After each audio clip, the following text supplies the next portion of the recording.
Deməli, biz sözün çox mənalılığını mətnlərdə çox qarşımıza çıxacaq bu.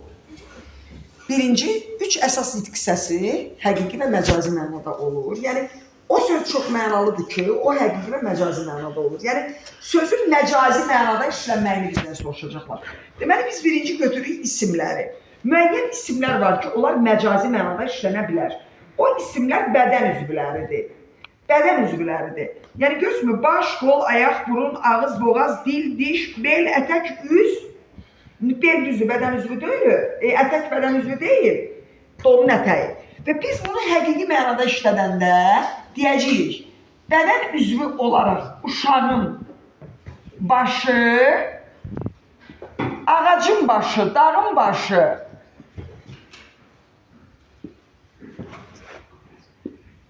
uşağın qolu, yəni insan bədən üzvü olaraq, bəli, çayın qolu, ağacın qolu, ədəbiyyatın 2 qolu var.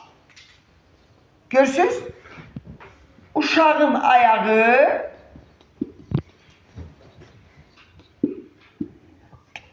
stolun ayağı, küçənin ayağı, uşağın burnu, ayaqqabının burnu, gəminin burnu,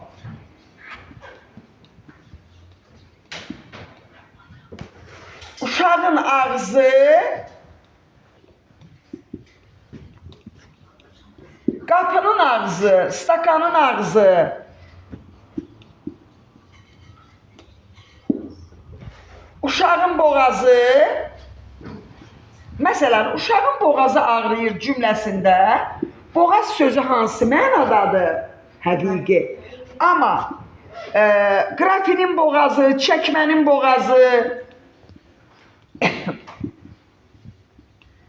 bu artıq məcazi mənada. Uşağın dili hansı mənadadır? Həqiqi mənada.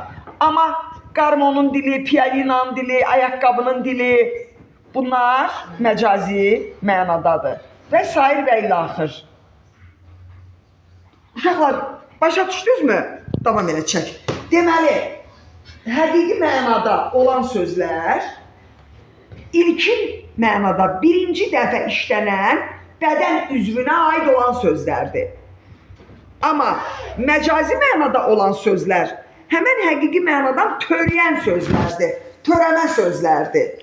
Məcazi mənada olan sözlər, sözün ilkin həqiqi mənası ilə bağlı olan, ondan törəyən sözlərdir. Və davam eləyək. Bunu kəs, ikinci videomuz.